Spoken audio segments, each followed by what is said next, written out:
Hi everyone, I am Yuvika from Rental Scale Up, your go-to source for short-term rental news and insights, hopefully. I'm back again with another episode of our founder and property manager interview series. This is episode 3, and I am delighted to have with us Daniela Darren, a really early member of the Rental Scale Up community and has been with us throughout. We've seen her growth and her trajectory, and it has been incredible to witness. So I'm really excited for her to share her story with you and her tactics, her strategy, what works for her, what doesn't. So you might find some inspiration or just community and perhaps see yourself in her story. Hi, Daniela, welcome. Hello, Yuvika. Thank you very much for having me. And thank you very much for providing one of the two industry newsletters I read eagerly every week. The, Yeah. the, the community you've built has grown probably more than I've grown with my business because ever since Thibaut started that newsletter many, many years ago, it's grown into a huge community and it's a delight to see you growing. I love to see people growing.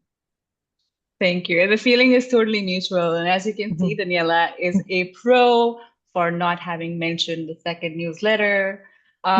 So I'm really excited for this episode specifically because, like I said, we've been able to witness her growth firsthand and we already know her story. So it's an exciting thing to be able to share that with a larger audience.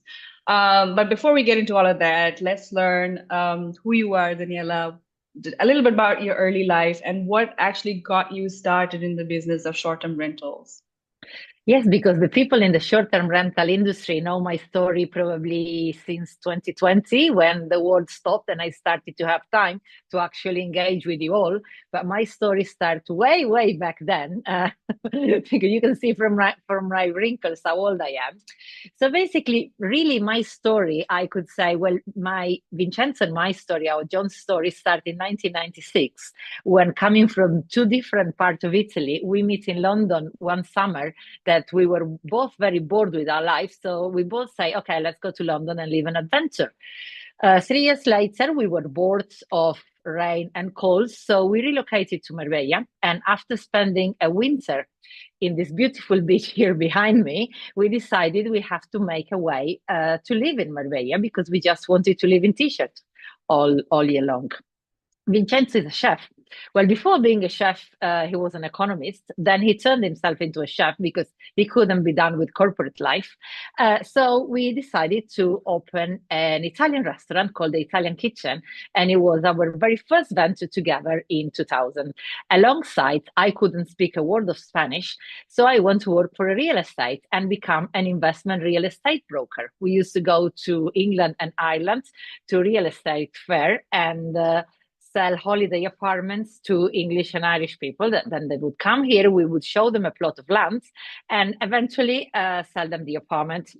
So this apartment kind of changed hands 3 or 4 times from the moment they bought it to the moment they actually signed and it was ready to be lived in. So this is when I learned that the tactics and the tricks of real investment broker and investment to maximize the ROI of each property. Then short-term rentals here in Marbella has always been a key part of real estate. So the properties we had for sale and were available in the summer months or in the Easter, we would rent to holiday renters. And so it was like it's a very little side of real estate. Then in 2008, the world stopped for the first time. Marbella was dead. There was absolutely nothing moving. So all the inventory we had, we put it on short-term rentals because nothing was selling. So at least these poor owners could make some money because the crashes was like big, big, big. And then holiday rental kind of starting getting into fashion around 2009 and 2010.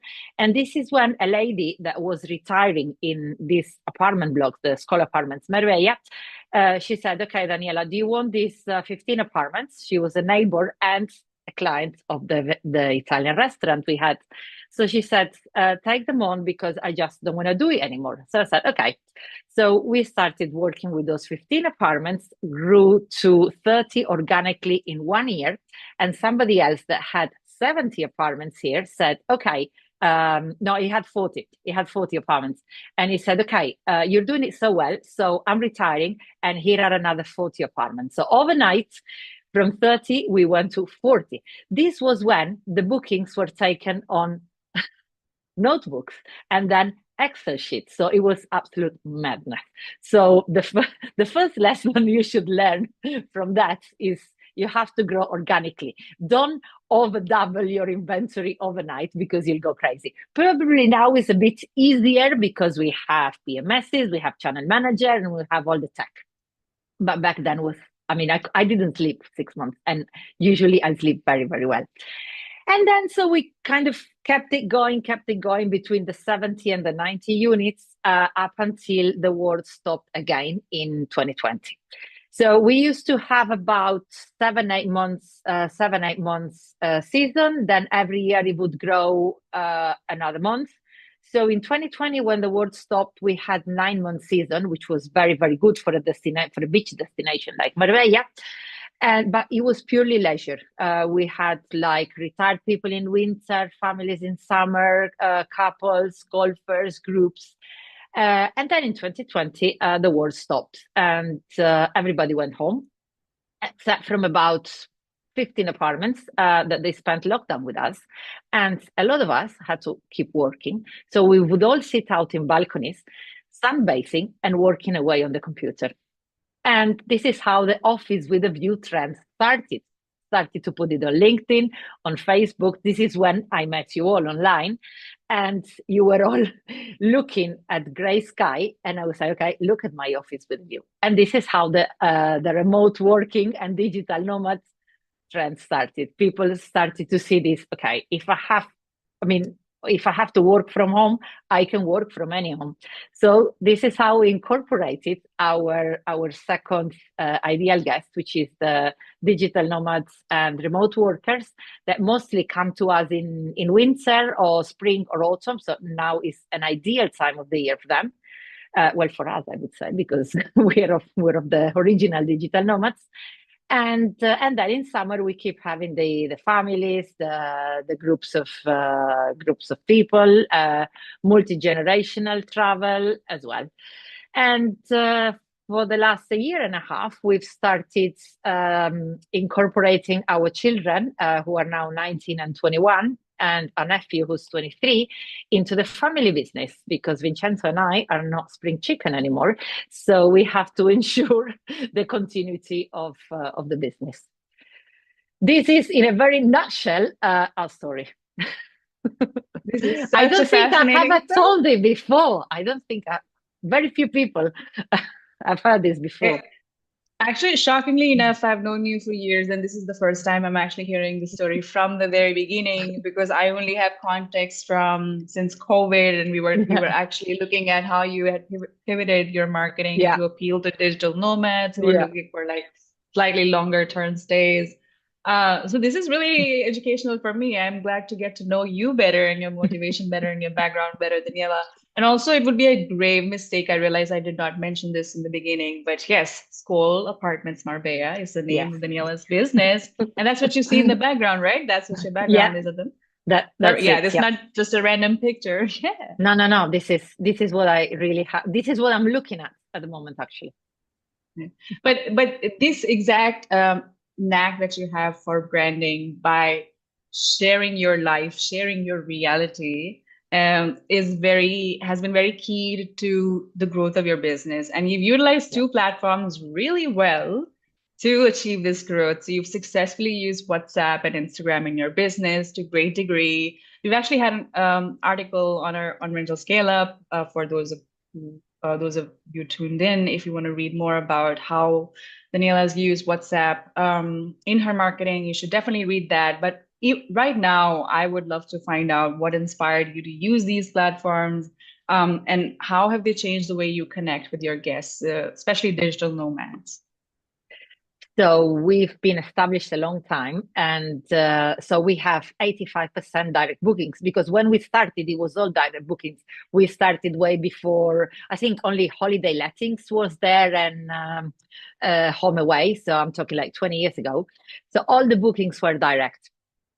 So we still maintain 85% direct and 65% repeat. Of those repeats, they've been repeating for probably 15, 20 years. So over the years, we've been establishing relationship with them in person. What changed during COVID? We had to bring this relationship from offline to online because these poor people were kind of desperate. Oh, we won't be able to come to Marbella anymore. And I felt that what they needed, it was a cheering up. It was a message of hope.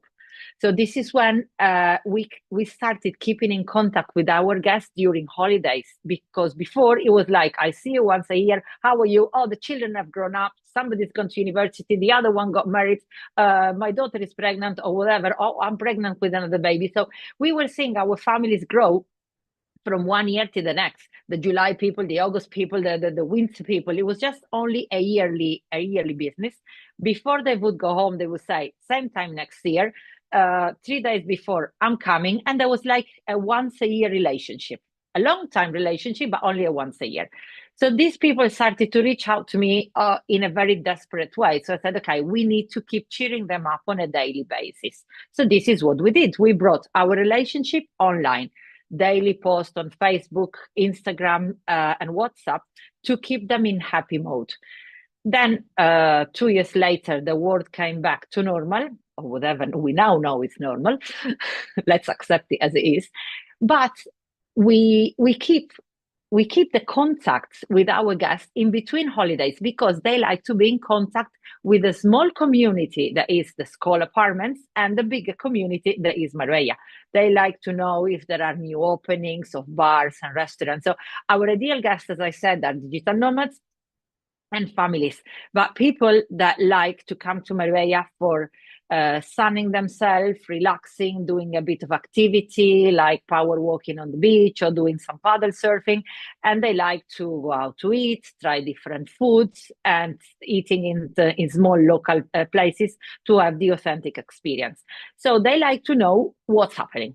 They like to know here in Marbella, for example, we have a lot of experiences and activities organized by the town hall. Like we have the Ironman, we have the Marbella Half Marathon, Marbella 4-day walking, you name. I mean, Marbella fashion show, you name it. I mean, there is something every week.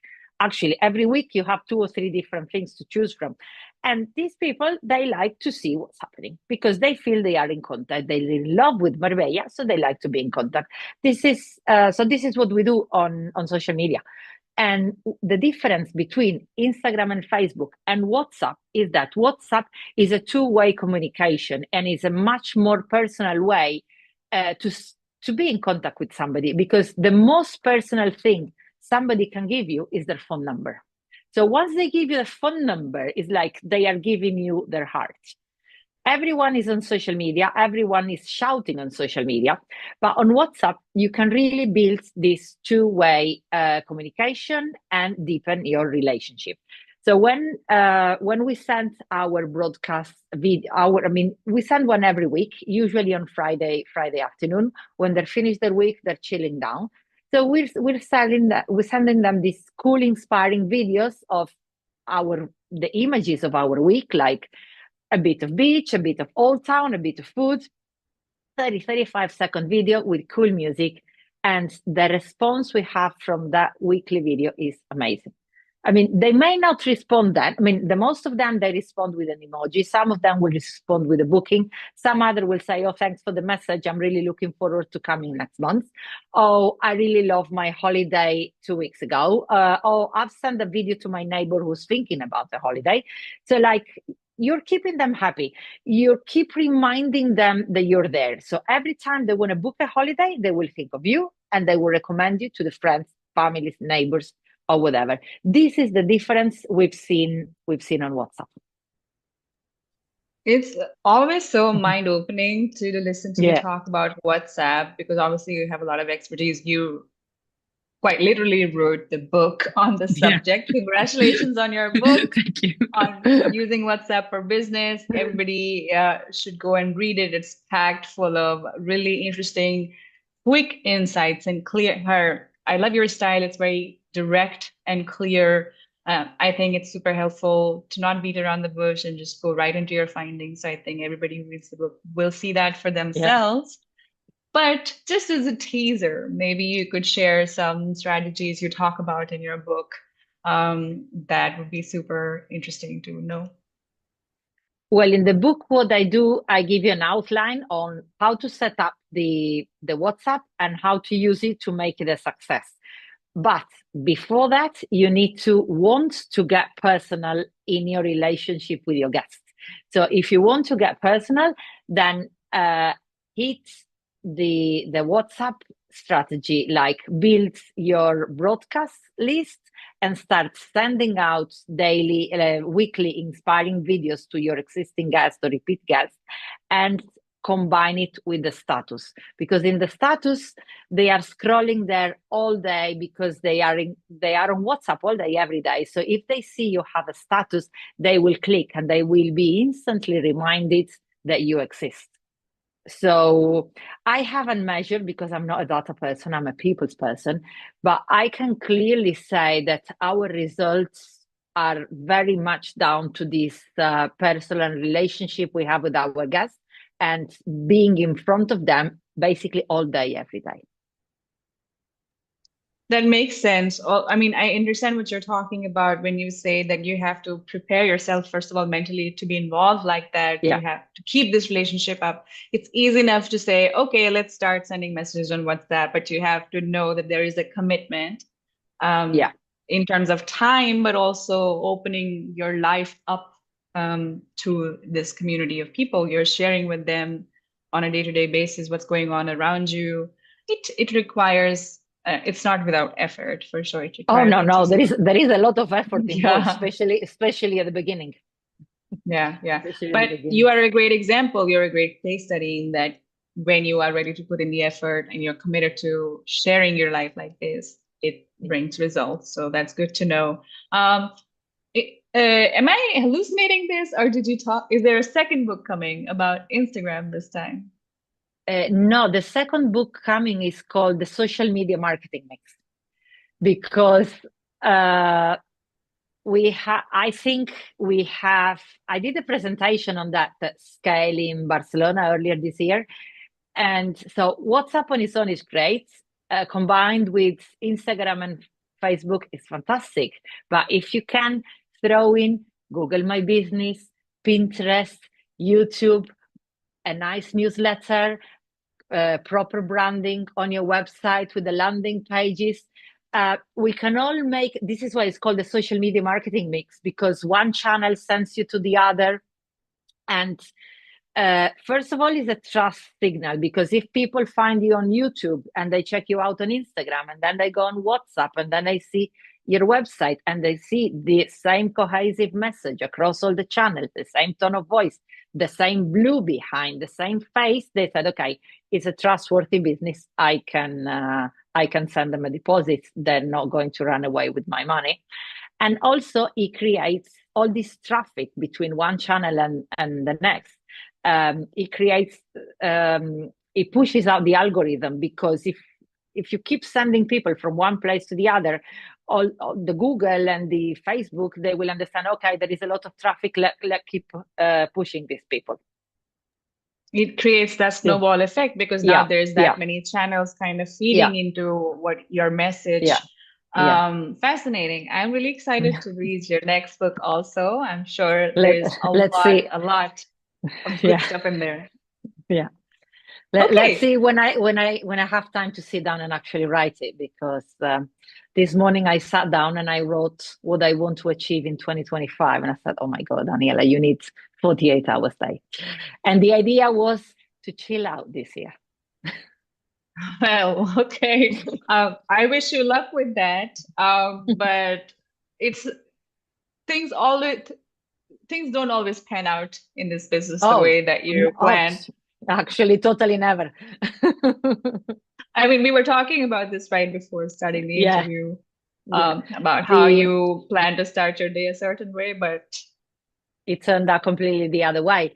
And I think that the most important thing to keep in mind for a property manager is to be fluid and to be resilient and to have plan A, B, C, and D, because you plan something in a way, then something comes in between, and you have to adapt quickly and swiftly. That makes So yeah, sense. That's classic that's the advice. first quality. Yeah, first quality. Yeah. And one that you've displayed time and again. There are many challenges that you overcome using this quality that you have. So maybe shifting gears a little bit, I would like to talk about um, challenges. Basically, every location has its hurdles and perks, both. But can you talk about like a major challenge you've tackled in Marbella and a unique opportunity that might have helped your business? What makes Marbella short-term rental market the way that it is? Okay, I'm going to tell you another thing that I don't usually say in this forum. Marbella, this is the pitch I give to guests, or people say, "Oh, Marbella, that is only for 5-star people." Just look at me. Marbella is a worldwide known luxury destination. Everybody has heard of the super yachts, of the super brands. We have brands in Marbella that are nowhere else in Spain.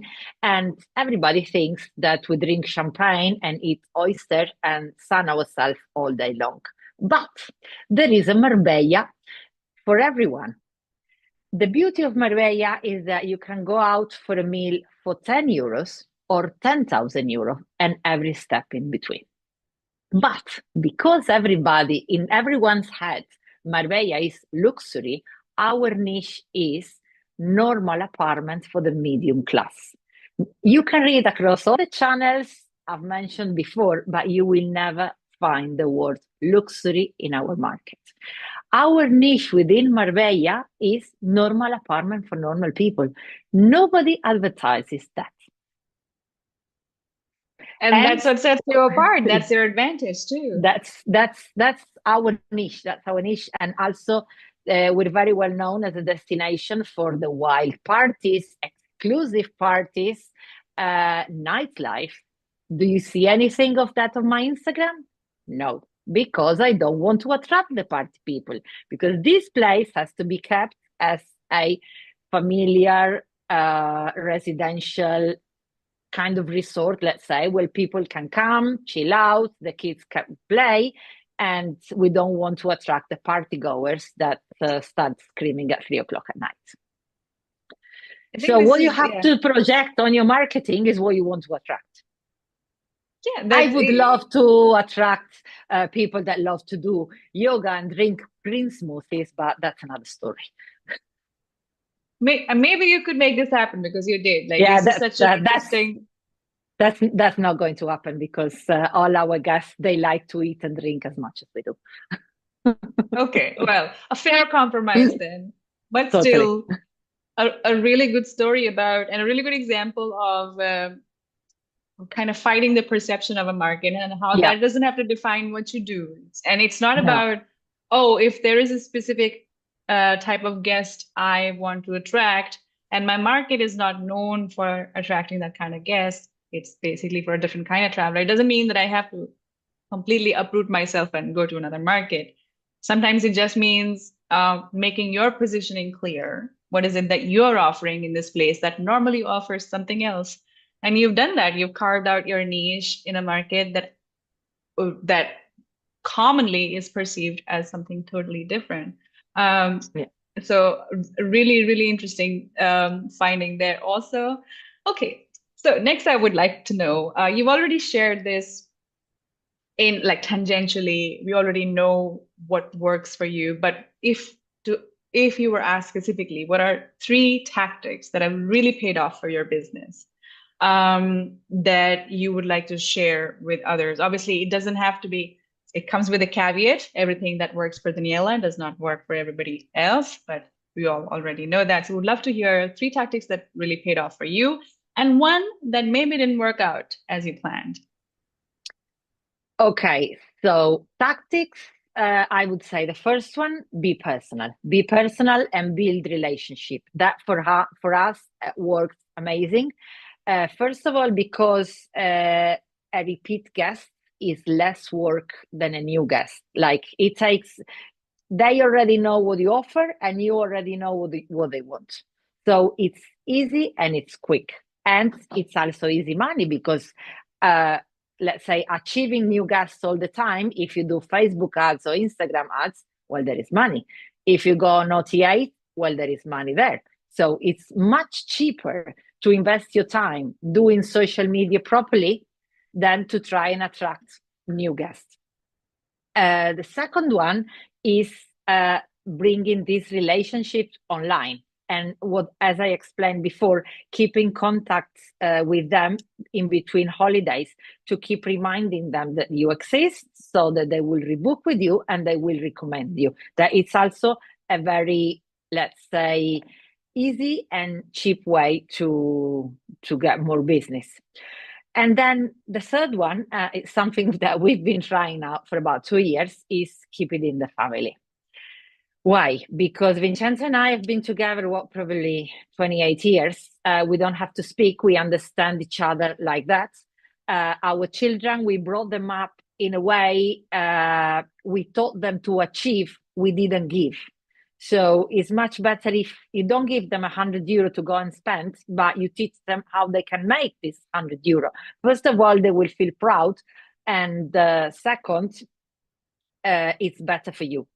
So we've brought them up without knowing. We brought them up in a way that we taught them this business since the day they were born. So now to them, we don't have to talk. They already know what they have to do. So okay, we save time with our guests. We save time with our family. Again, this is working now for us. I'm not saying that maybe in 5 years' time the kids turn around and say, "Okay, we don't want to do it anymore. Sell everything and retire." So this is what worked for us in this moment of our life and of our business.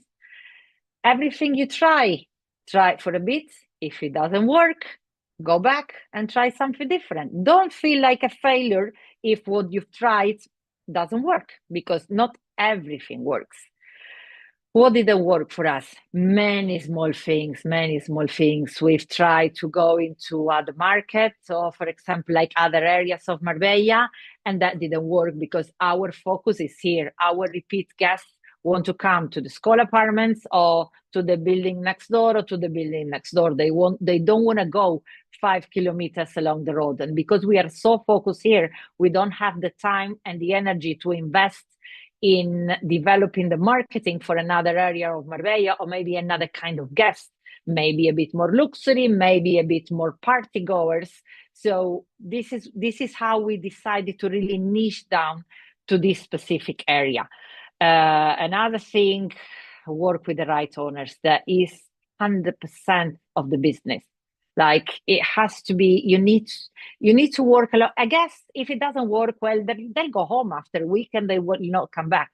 But with an owner, minimum, you have to work for a year or a season if you pick them up in spring and drop them in August, for example.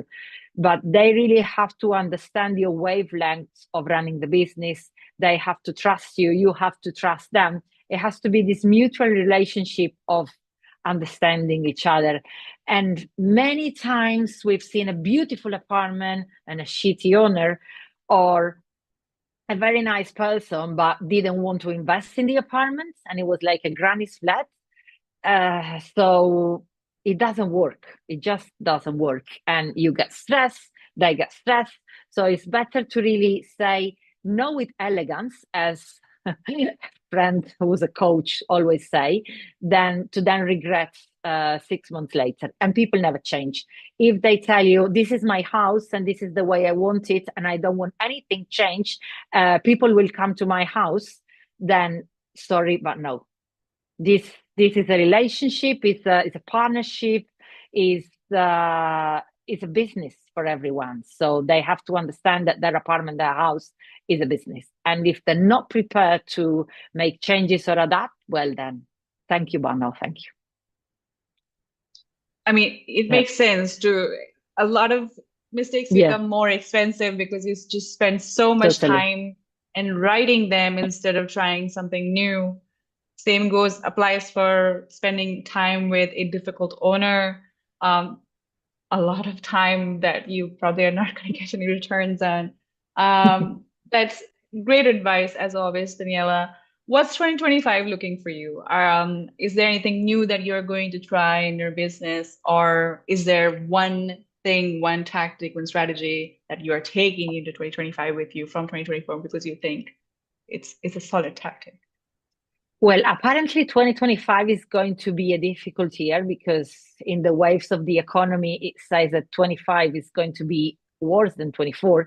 In fact, we've already seen a tremendous drop in November. Well, October was extremely good. So from October to November, we've seen this drop. So I'm going to basically stay as we are, continue to train the second generation into becoming the best version of themselves that is possible. So yeah, for us, it's really solidify that second generation thing so that we can start and step back a little bit because there are a few projects we have in the pipeline. One of them is traveling for the sake of traveling and not just getting a day on the side of each conference. So we really want to do some serious traveling. I think it's about time. We never got married, so we never got a honeymoon. We never left Europe except from going across the border to Morocco. So it's about time Vincenzo and I traveled a little bit. So yeah, basically stay the same, stay resilient, stay ready for change, and a few projects that we have in the back and that we're just not ready to talk about yet. No worries. I'll keep an eye out anyway. You know, we're always watching. But I'm excited for you and I wish you luck. I hope you do get to travel a lot. You've deserved some downtime. You work so hard, all the time. So I wish that for you and Vincenzo both. And I wish all the luck to the next generation of School Apartments Barbea and see what direction it takes. Where can our audience find you if they want to contact you, connect with you, maybe buy your book, get to know you a little bit better? So you can find me on LinkedIn, Daniela Derin, on Instagram, marbella.holidays, and my phone number is public, so you can WhatsApp me. Perfect. I will include these links in the description of this recording for anyone who wants to connect with Daniela. Daniela, it's always a pleasure to talk to you. I am so excited for your future, and I hope all your wishes come true. Thank you very much, Vika. Thank you very much for having me another time. And I wish you an amazing 2025. And I hope to see you very soon in person. Thank you. Same to you. Bye, everyone.